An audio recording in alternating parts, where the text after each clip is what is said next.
Jumpa lagi sobat, melanjutkan kisah Jejak di Balik Kabut karya Esa Mintarja untuk Anda semuanya.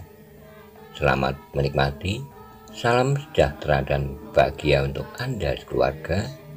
Salam budaya.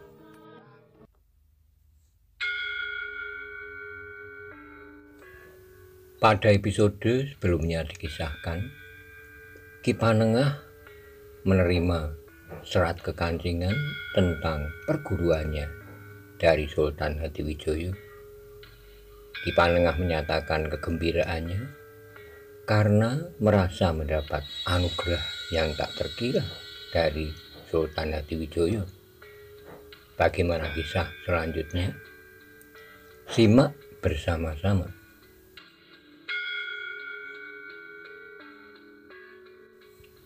Kanjeng Sultan tersenyum, katanya, "Ki Panengah, aku juga menginginkan anak-anak muda yang akan menggenggam masa depan itu mempunyai bekal yang cukup, lahir dan batin. Karena itu, maka mereka harus ditempa dengan cara yang benar. Itulah sebabnya aku setuju dengan Ki Panengah bahwa perguruan itu harus mendapat perlindungan agar Ki Panengah mempunyai wewenang yang cukup untuk mengatur diri sendiri tanpa campur tangan orang lain, apalagi campur tangan banyak orang yang mempunyai kepentingan yang berbeda-beda. Hamba mohon doa restu agar hamba dapat menjalankan tugas hamba dengan baik sesuai dengan keinginan Kanjeng Sultan. Aku akan mengikuti perkembangan perguruanmu, Ki Panengah. Jika hamba melakukan kesalahan atau arah perguruan hamba tidak sesuai, hamba mohon Kanjeng Sultan atau seseorang yang ditunjuk memberikan peringatan kepada hamba. Kakang Pemanahan akan mendampingi Ki Panengah. Sementara itu, aku akan mengirimkan kedua anakku ke perguruan Ki Panengah." Maksud Kanjeng Sultan, Benowo dan Sutowijoyo akan menjadi murid perguruan Ki Panengah. Wajah Ki Panengah menjadi tegang, katanya, "Bagai kilat mungkin keduanya menjadi murid hamba. Menurut pendapat hamba, keduanya memiliki ilmu lebih tinggi dari hamba." "Tentu tidak, Ki Panengah." Kanjeng Sultan tertawa. "Justru dari itu, biarlah keduanya menjadi tuntunan murid-murid yang lain. Tidak-tidaknya ada 3 orang panutan di perguruanmu, Benowo, Sutowijoyo, dan Paksi. Dengan demikian diharapkan murid-murid yang lain akan berusaha dengan sungguh-sungguh untuk mengikuti jejak ketiganya. Tetapi jika ketiganya justru menghambat perguruanmu, maka Kakang Pemanahanlah yang akan mengambil tindakan." Ki Panengah mengangguk dalam-dalam sambil menyembah. Ia tahu maksud Kanjeng Sultan, ketiganya akan memancing anak-anak muda yang lain yang berguru dengan bersungguh-sungguh untuk memacu diri agar mereka dapat menempatkan dirinya tidak terlalu jauh ketiga orang anak muda itu. Aku merasa gembira pula bahwa Ki Waskito telah menyatakan kesediaannya pula untuk bekerja sama Ki Panengah membina perguruan itu. Dengan demikian, aku yakin bahwa perguruan itu akan berkembang dengan baik, lebih baik dari perkembangannya di masa sebelumnya, berkata Kanjeng Sultan. Selanjutnya, "Hamba akan ikut berusaha, Kanjeng Sultan," sembah Ki Waskito. Demikianlah maka kekancingan yang diterima oleh Ki Panengah telah membuka lembaran baru bagi perguruan yang dipimpinnya. Di dalam kekancingan itu juga disebutkan bahwa Ki Panengah telah mendapat wewenang untuk membuka hutan Jabung menjadi sebuah padepokan beserta lingkungan pendukungnya. Ki Panengah dapat membuka sebidang tanah persawahan, pategalan, dan padang rumput untuk membuka peternakan. Sebuah sungai kecil akan dapat mengairi sawah dan pategalannya. Bahkan dapat pula dibuat sebuah gelombang untuk memelihara ikan dan memelihara itik dan angsa. Namun Ki Panengah telah ditantang untuk bekerja keras. Yang mula-mula dilakukan oleh Ki Panengah adalah mengumpulkan kembali murid-muridnya yang kehilangan gairah setelah Ki Panengah meninggalkan padepokannya untuk waktu yang cukup lama. Benarnya lah pada muridnya merasa segan untuk berkumpul dan berguru lagi.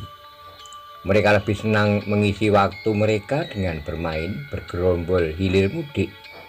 Bahkan kadang-kadang tingkah laku mereka menimbulkan gangguan bagi banyak orang. Meskipun demikian, mereka datang pula ke rumah Ki Panengah untuk mengetahui apakah ada perkembangan baru pada perguruannya yang sudah lama menjadi sepi.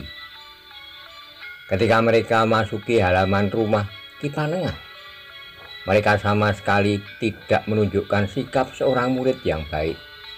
Yang memasuki perguruannya, mereka merasa diri mereka adalah anak-anak para pemimpin di Padang, para perwira dan orang-orang yang berpengaruh. Karena itu, maka sebagian di antara mereka yang datang berkuda tidak mau turun dari kudanya ketika kuda itu masuki halaman rumah Ki Panengah. Namun keringat mereka segera membasahi pakaian mereka ketika mereka melihat Pangeran Benowo dan Raden Sutawijaya duduk di atas selai tikar pandan yang dipendangkan di pendopo. Apakah benar Pangeran Benowo dan Raden Sutawijaya yang duduk di pendopo itu? Ya, jawab seorang kawannya yang juga menjadi sangat gelisah. Namun agaknya Pangeran Benowo dan Raden Sutawijaya tidak menghiraukan mereka. Keduanya duduk dengan tertib di hadapan Ki Panengah. Di belakang mereka, Paksi pun duduk dengan kepala tunduk. Dengan jantung yang berdebaran, anak-anak muda murid perguruan Ki Panengah itu pun naik ke pendopo pula. Mereka pun kemudian duduk dengan tertib pula. Seorang di antara mereka berdiri di regol halaman, memperingatkan kawan-kawan mereka yang baru datang agar mereka masuk ke regol dengan tertib. Tapi dua orang anak muda yang bengal tidak mau turun dari kuda mereka. Ketika kawan mereka yang berdiri di pintu mencoba memperingatkan mereka, maka keduanya justru tertawa keras-keras sehingga tubuhnya terguncang-guncang. Untuk apa Pangeran Benowo dan Raden Sutawijaya berada di rumah kakek tua ini? Aku tidak tahu, tetapi mereka ada di sini. Kau akan mempermainkan aku, hei? Bertanya seorang yang bertubuh tinggi besar. Tidak, tapi aku berkata yang sebenarnya. Minggir kau, atau tubuhmu akan dikoyak oleh kaki-kaki kudaku, hei? Anak muda yang berdiri di regol itu tidak mencegahnya lagi. Ia justru berharap agar keduanya tetap saja berkuda sampai ke tangga pendopo. Ketika keduanya memasuki halaman rumah, maka dilihatnya beberapa orang kawannya telah duduk pula dengan tertib di pendopo. Tapi mereka tidak segera melihat Pangeran Benowo dan Raden Sutawijaya di antara mereka. Seperti yang diharapkan kawannya yang berdiri di regol, maka keduanya memang masih tetap berada di punggung kuda mereka sampai kuda-kuda mereka mendekati tangga pendopo. Tapi wajah mereka menjadi pucat ketika mereka melihat Pangeran Benowo dan Raden Sutawijaya memang ada di pendopo rumah gurunya itu pula. Bahkan Pangeran Benowo telah bangkit berdiri sambil berkata, "Ampun guru, aku perlu berbicara dengan kedua anak muda yang tidak tahu adat itu. Aku masih memaafkan mereka yang datang terdahulu. Tapi kedua anak muda ini sama sekali tidak mendengarkan meskipun kawannya yang berdiri di regol itu sudah memperingatkan mereka. Bukan karena aku Kakang Mas Sutawijaya ada di sini, tetapi berkuda di halaman, apalagi halaman rumah orang tua, adalah suatu perbuatan yang tidak pantas. Bahkan mereka telah menyebut guru dengan sebutan kakek tua. Aku mendengar dengan jelas pembicaraan mereka karena aku mempunyai kemampuan untuk mendengarnya." Kedua orang anak muda itu menjadi gemetar. Pangeran Benowo benar-benar bangkit berdiri melangkah ke tangga pendopo dan bahkan turun ke halaman. "Kemarilah," suara Pangeran Benowo terasa menghentak isi dada kedua orang anak muda itu. "Bersiaplah, kita akan berkelahi." "Ampun Pangeran," kedua orang anak muda itu berjongkok sambil, "Kami mohon ampun." "Bangkit," Pangeran Benowo meminta, "kita akan berkelahi." "Hamba tidak berani Pangeran," jawab keduanya hampir berbareng. Tapi Pangeran Benowo telah melangkah mendekat, menarik lengan mereka dengan tangan kiri dan kanan. Demikian kerasnya sehingga kedua orang anak muda itu terangkat. Dengan keras Pangeran Benowo menghentakkan mereka sehingga keduanya terbanting jatuh. Anak-anak muda yang berada di pendopo itu menjadi sangat tegang. Sementara itu Raden Sutawijaya masih saja duduk di tempatnya tanpa bergeser sama sekali. Paksi pun masih saja duduk di tempatnya, tetapi ia nampak menjadi gelisah. Sementara itu Ki Panengah sama sekali tidak berbuat apa-apa. Ia mengerti maksud Pangeran Benowo. Sejak semula suasana perguruan itu memang harus berubah. "Bangkit. Jika kalian tidak mau bangkit, aku akan membunuh kalian berdua di sini. Tidak ada orang yang dapat mencegahnya. Tidak ada pula orang yang dapat menyalahkan aku. Aku sudah memberi waktu kepada kalian untuk mempersiapkan diri. Apalagi aku hanya seorang diri, sedangkan kalian berdua." Kedua orang anak muda itu memang bangkit, tetapi mereka hanya berjongkok saja sambil menyembah pula. "Hamba mohon ampun." "Tidak," suara Pangeran Benowo lantang, "bangkit dan berkelahi." Keduanya masih tetap berjongkok sehingga tiba-tiba saja tangan Pangeran Benowo menyambar wajah salah seorang dari mereka, sehingga terdengar anak muda itu mengaduh kesakitan. Tubuhnya terguncang dan jatuh berguling di tanah. Sementara itu kaki Pangeran Benowo terayun menghantam kening anak muda yang seorang lagi. Untuk beberapa saat lamanya keduanya tidak mampu bangkit. Sementara Pangeran Benowo berteriak, "Bangkit anak-anak cengeng!" Dengan susah payah keduanya pun bangkit. Di wajah mereka terdapat noda kebiru-biruan. Seorang diantaranya bibirnya menjadi pecah dan berdarah. Seorang lagi matanya menjadi merah seperti bara. "Jika sekali lagi hal seperti ini kalian lakukan, maka aku akan membunuh kalian. Aku dan Kakang Mas Sutawijaya sejak sekarang adalah murid dari perguruan ini seperti kalian." Kedua anak muda itu sama sekali tidak menjawab. Tubuh mereka yang gemetar serta ketakutan yang mencekam membuat mereka seakan-akan tidak dapat berdiri tegak. Namun Pangeran Benowo pun kemudian berkata, "Naiklah." Kedua orang anak muda itu pun kemudian telah naik ke pendopo dan duduk di antara kawan-kawan mereka. Sikap Pangeran Benowo itu benar-benar membuat kejutan bagi anak-anak muda yang berguru kepada Ki Panengah. Mereka tidak lagi dapat bersikap seenaknya, bukan karena mereka menjadi semakin hormat kepada Ki Panengah, tapi karena di tempat ini duduk pula Pangeran Benowo dan Raden Sutawijaya. Ki Panengah memang belum berbuat apa-apa, ia masih belum menunjukkan perubahan sikap. Ki Panengah masih saja duduk diam. Di sebelahnya duduk seorang yang dikenal dengan nama Ki Was. Baru sejenak kemudian Ki Panengah itu pun berkata, "Selamat datang di perguruan ini anak-anakku. Aku tahu untuk beberapa lama perguruan ini tidak berjalan sebagaimana seharusnya, karena aku pergi meninggalkan kalian untuk kira-kira setahun. Tetapi aku menunjuk seorang saudaraku untuk menggantikan aku. Tapi agaknya saudaraku itu tidak mendapat sambutan sebagaimana seharusnya." Anak muda yang duduk di pendopo itu pun mendengarkan dengan jantung yang berdebaran. Jika saja Ki Panengah menjadi marah dan menghukum mereka, mereka tidak dapat berbuat apa-apa karena Pangeran Benowo dan Raden Sutawijaya ada di antara mereka. Tetapi Ki Panengah itu kemudian justru berkata, "Aku minta maaf kepada kalian sekarang. Setelah aku kembali, maka aku telah diadili oleh orang tua kalian. Aku diwajibkan untuk mengembalikan citra perguruan ini. Perguruan ini harus pulih kembali, bahkan harus menjadi sebuah perguruan yang benar-benar memiliki bobot yang tinggi. Karena itu maka akan dilakukan beberapa pembenahan. Untuk itu maka aku harap kalian sampaikan kepada ayah kalian bahwa besok mereka akan diminta datang kemari.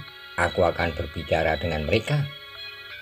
Beberapa orang anak muda yang duduk di pendopo itu merasa aneh mendengar perintah gurunya. Orang tua mereka harus datang. Apa hak Ki Panengah untuk manggil orang tua mereka? Ayah mereka adalah para pemimpin, para senopati dan orang-orang yang mempunyai pengaruh yang kuat terhadap pemerintahan di Parjang.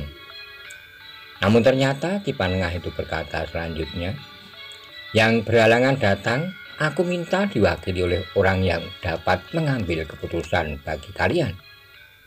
Pendopo itu menjadi hening. Anak-anak muda itu merasa tidak senang dengan sikap Ki Panengah, tetapi tidak seorang pun berani mengucapkannya, karena di pendopo itu terdapat Pangeran Benowo dan Raden Sutawijaya. Bahkan terdengar Pangeran Benowo itu berkata, "Akan aku sampaikan kepada Ayahanda Guru." Sementara itu Raden Sutawijaya pun menyaut, "Aku harap bahwa Ayahanda Sultan akan dapat datang. Jika tidak, maka Ayah Ki Gede Pemananlah yang akan datang esok." "Terima kasih," sahut Ki Panengah. "Mudah-mudahan ayah anak-anak muda yang lain juga cepat datang esok." Tidak ada yang menyaut, semuanya terdiam meskipun merasa ketegangan di jantung anak-anak muda yang di pendopo itu.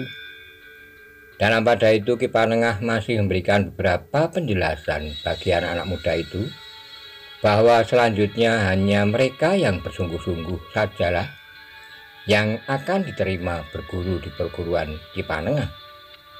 Ketika kemudian pertemuan itu dibubarkan, maka anak muda itu masih tidak beranjak dari tempat mereka. Mereka menunggu Pangeran Benowo dan Raden Sutawijaya meninggalkan tempat itu.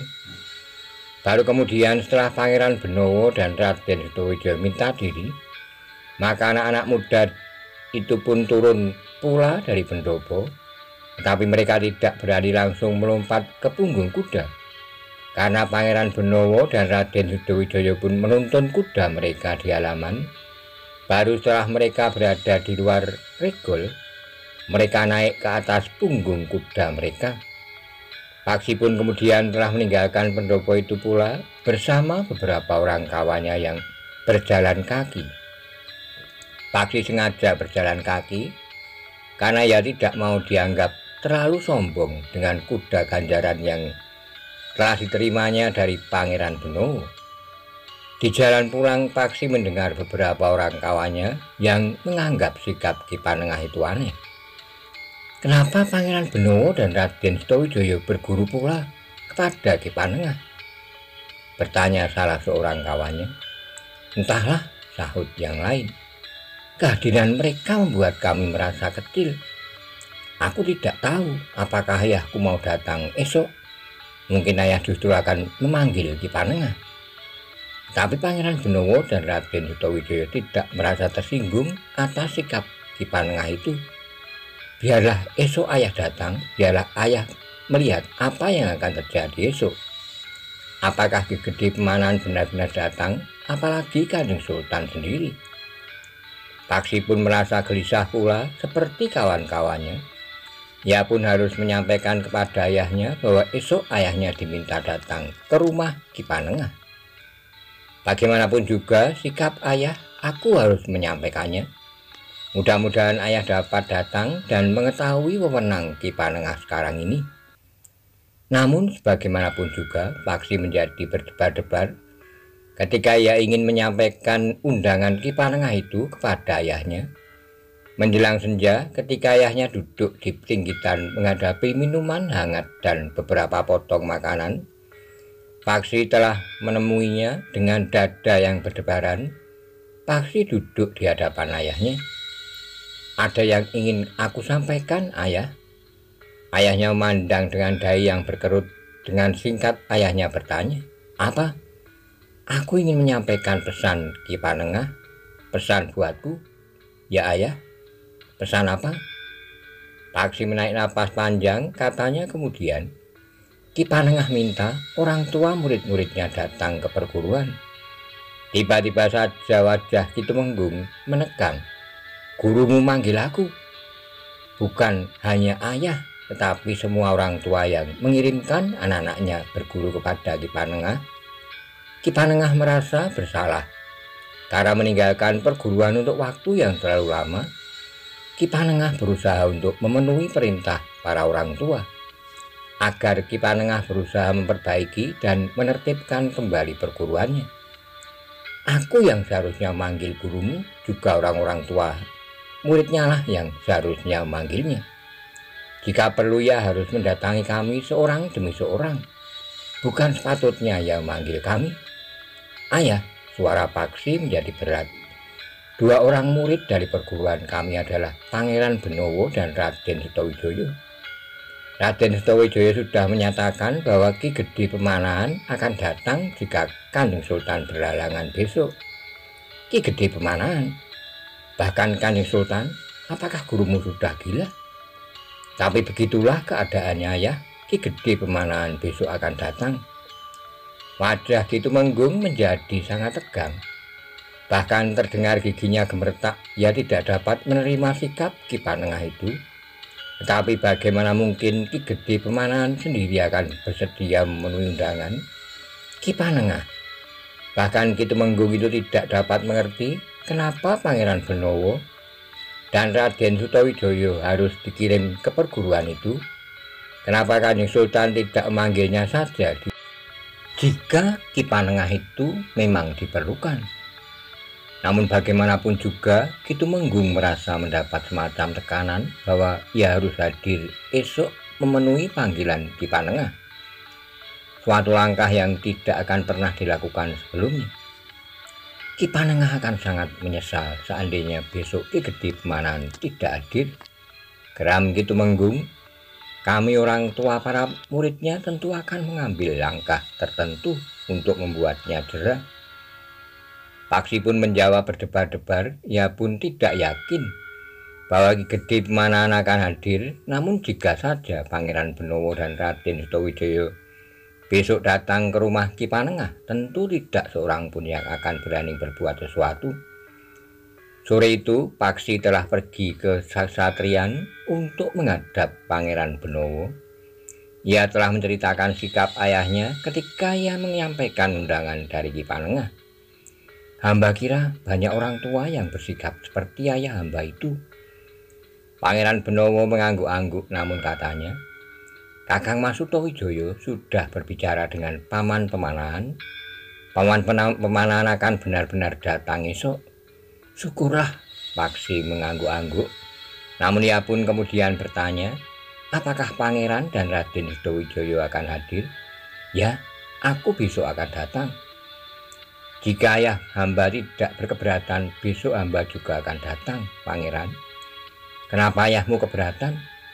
Kadang-kadang hamba tidak dapat menebak apa yang sebenarnya ayah kehendaki. Pangeran Benowo mengangguk kecil, katanya, baiklah, tetapi usahakan untuk datang. Paksi pun kemudian mohon diri dari kesatrian, meskipun Pangeran Benowo sudah dapat meyakinkannya bahwa Ki Gede Pemanahan akan datang besok, namun Paksi masih saja merasa gelisah. Karena itu maka di malam harinya Paksi tidak segera dapat tidur. Baru setelah lewat tengah malam Paksi pun terlelap. Di hari berikutnya, sebelum Paksi mohon pada ayahnya untuk ikut pergi ke rumah Ki Panengah, justru ayahnya lah yang memerintahkannya bersiap. Kita pergi ke rumah Ki. Kau akan dapat melihat apakah Ki Gede Pemanahan akan datang atau tidak. Ki Gede Pemanahan bukan seorang tua yang kerjanya hanya mendengarkan suara perkutut, tetapi Ki Gede mempunyai banyak kesibukan. Paksi tidak menjawab, tetapi ia memang menjadi berdebar-debar, apalagi ketika ayahnya berkata, aku bahkan menduga bahwa kaulah yang membuat seolah-olah Ki Gede akan datang untuk memaksa aku datang di rumah Ki Panengah. Paksi hanya dapat menundukkan kepalanya, tapi jika Ki Gede Pemanahan tidak datang, maka ayahnya tentu akan menjadi sangat marah kepadanya.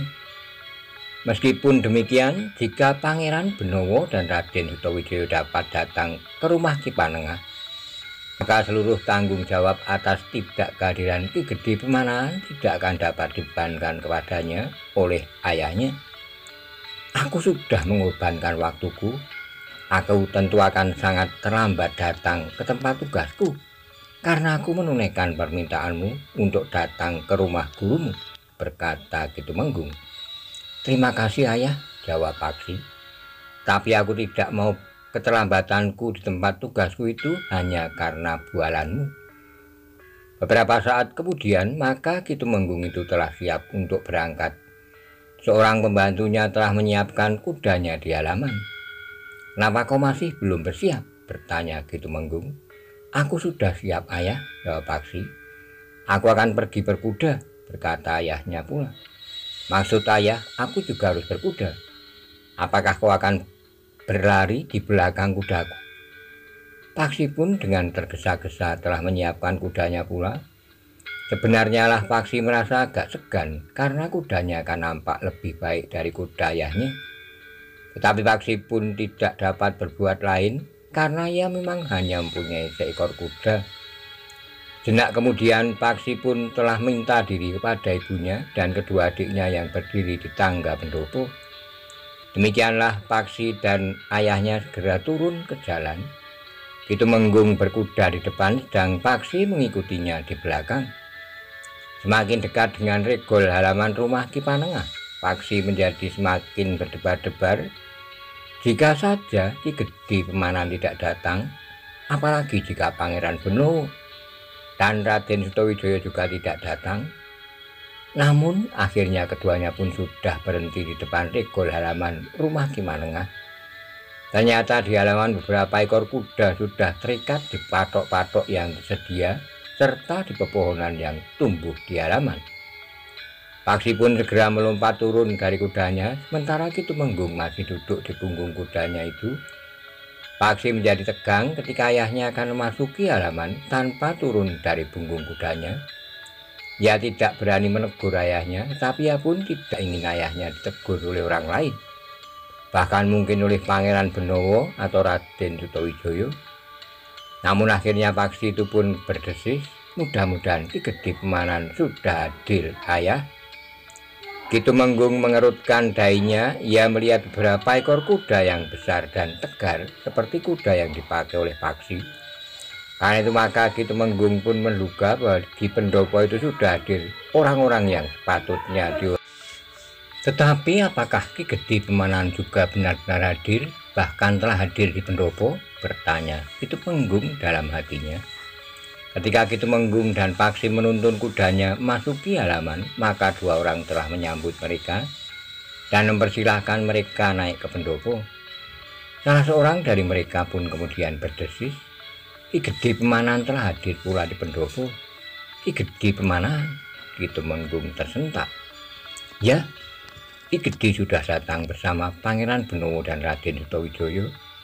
Menurut Ki Gede Pemanahan, Kanjeng Sultan tidak dapat datang karena kesibukannya. Karena itu maka Ki Gede sekaligus mewakili Kanjeng Sultan. Ki Tumenggung menjadi berdebar-debar. Ternyata pertemuan itu merupakan pertemuan yang sungguh-sungguh, bukan sekedar pertemuan sebagaimana pernah dilakukan sebelumnya. Sejenak kemudian maka Ki Tumenggung telah duduk di pendopo. Di sampingnya Paksi duduk sambil menunduk. Ketika Ki Tumenggung sempat melihat di sekelilingnya, maka dilihatnya beberapa orang pejabat istana, para senopati dan para pemimpin duduk tepekur. Rasa-rasanya pendopo itu menjadi beku, bagaimana mereka berada di Paseban. Sementara itu di depan mereka yang hadir, Ki Gede duduk di sebelah Ki Panengah. Di sebelahnya lagi duduk Ki Waskita, sedangkan Pangeran Benowo dan Raden Sutawijaya duduk berbaur dengan beberapa orang anak muda yang ikut bersama ayah mereka datang memenuhi undangan Ki Panengah. Ketika kemudian Ki Gede berbincang dengan Ki Panengah, barulah kemudian beberapa orang yang hadir di pendopo itu sempat berbicara pula, yang satu dengan yang lain meskipun dengan berbisik-bisik. Seorang ronggo yang duduk di sebelah ayah Paksi berdesis pula, Ki Tumenggung, apakah sebenarnya yang akan dilakukan oleh Ki Panengah sehingga ia berani mengundang Ki Gede Pemanahan, bahkan Kanjeng Sultan? Entahlah, aku tidak tahu. Tapi ternyata bahwa Ki Gede Pemanahan juga bersedia datang. Seorang temenggung yang duduk di depan Ayah Paksi sempat berpaling dan berdesis. Raden Sutawidoyo ternyata juga dikirim untuk berguru di perguruan ini. Sehingga Ki Gede sebagai orang tua Raden Sutawidoyo merasa wajib pula memenuhi undangan Ki Panengah. Ayah Paksi pun mengangguk-angguk, tetapi ia tidak bertanya-tanya lagi. Ternyata sejenak kemudian pertemuan itu pun dimulai. Ki Panengah lah yang membuka pertemuan itu dengan kata-kata pengentarnya. Kemudian Ki Panengah menjelaskan maksud mengundang orang tua para murid yang dikirim berguru kepadanya. Ki Gede Pemanahan, para pejabat di istana, para perwira prajurit, dan para pemimpin pemerintahan serta kisanak semuanya yang telah mempercayakan anak-anaknya berguru di perguruan ini. Perkenankanlah aku dengan sangat bersyukur menyatakan bahwa aku telah menerima surat kekancingan yang baru dari Kanjeng Sultan tentang keberadaan perguruan ini, serta wewenang yang dilimpahkan kepadaku. Para pemimpin yang hadir di pendopo itu pun menjadi berdebar-debar. Selama ini merekalah yang menentukan kebijaksanaan serta tugas dan wewenang Ki Panengah. Namun tiba-tiba Ki Panengah menyebut surat kekancingan dari Kanjeng Sultan dipajang. Meskipun sebelumnya perguruan Ki Panengah itu juga ditetapkan dengan surat kekancingan dari Kanjeng Sultan, tetapi wewenang Ki Panengah sangat terbatas. Segala sesuatunya terserah kepada para pemimpin dipajang yang mengirimkan anak-anak mereka berguru kepadanya. Karena itu maka para pemimpin yang hadir di pendopo itu mendengarkan dengan sungguh-sungguh ketika kekancingan itu dibacakan. Bahkan Ki Panengah mohon kepada Ki Gede Pemanahan untuk membacakan surat kekancingan itu. "Aku mohon Ki Gede," berkata Ki Panengah sambil mengangguk hormat. Ki Gede Pemanahan tersenyum, namun diterimanya surat kekancingan itu dari tangan Ki Panengah sambil berkata, "Baiklah Ki Panengah, biarlah aku membaca surat kekancingan ini." Ki Gede pun berkisar sejengkal, namun sebelum membaca surat kekancingan itu Ki Gede pun berkata, "Tetapi sebelumnya aku ingin menyampaikan penyesalan Kanjeng Sultan bahwa Kanjeng Sultan tidak dapat hadir sekarang ini. Sebenarnya Kanjeng Sultan juga ingin menetapi kewajibannya sebagai seorang ayah yang mengirimkan anaknya ke perguruan ini. Tetapi karena kesibukan yang tidak dapat ditinggalkan, maka Kanjeng Sultan terpaksa tidak dapat hadir." Para pemimpin yang hadir di pendopo rumah Ki Panengah menjadi berdebar-debar. Agaknya Ki Panengah tidak main-main dengan rencananya yang agaknya langsung diajukannya kepada Kanjeng Sultan dan bahkan telah mendapat persetujuannya. Sejenak kemudian, maka Ki Gede Pemanahan pun telah membacakan surat kekancingan tentang perguruan yang dipimpin oleh Ki Panengah, hak, wewenang, dan kewajibannya. Di surat kekancingan itu juga disebutkan bahwa Ki Panengah mendapat hak untuk membuka hutan jabung, untuk membangun padepokannya, serta tanah pendukungnya yang cukup.